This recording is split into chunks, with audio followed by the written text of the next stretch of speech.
Ukraine crisis, Poroshenko offers rebels. Speaking during a televised meeting with his government, Ukraine's leader said that implementing the truce had been difficult in the midst of a war for the independence and integrity of the country.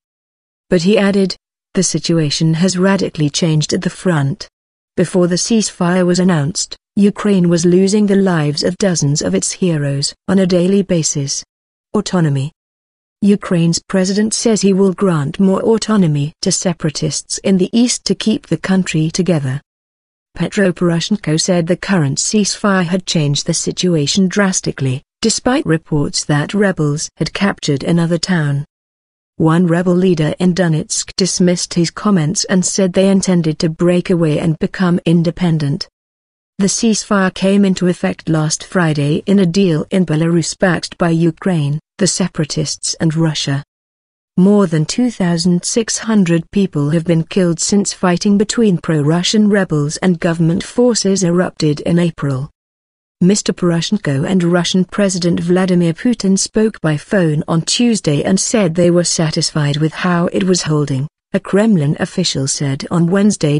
He said he was seeking a permanent solution to the conflict and had submitted a bill to parliament that would give separatists more autonomy but with a status that keeps these regions in Ukraine. Ukraine will not make any concessions on issues of its territorial integrity, he insisted. But Andrei Purgin, the deputy prime minister of the self-proclaimed Donetsk People's Republic, responded to Mr. Poroshenko's comments by saying that rebels are not considering remaining part of Ukraine. Earlier, rebels said they had captured the town of Komsomolsk in the Donetsk region and posted a video online showing their flag being raised over the town council building. It is unclear whether they met any resistance from government forces.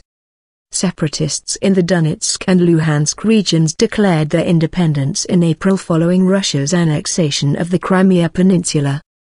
Before the current truce came into place, rebels had made big gains in eastern Ukraine and seized territory a few miles outside Mariupol. The Organization for Security and Cooperation in Europe has said it is discussing the possibility of sending drones to monitor the truce. Meanwhile, Russian Defense Minister Sergei Shoigu said on Wednesday that Ukraine bore full responsibility for the downing of Malaysia Airlines flight MH17 on the 17th of July. He was speaking after Dutch investigators released a preliminary report on Tuesday, saying that the plane, which crashed in rebel-held territory in eastern Ukraine, was hit by objects that pierced the plane at high velocity. All 298 people on board died when the plane came down. Ukraine says it was shot down by rebels using Russian hardware. But Mr. Shoigu told Malaysian Defense Minister Hishamuddin Hussain that Ukraine bears full, total responsibility for the crash because it happened in Ukrainian airspace.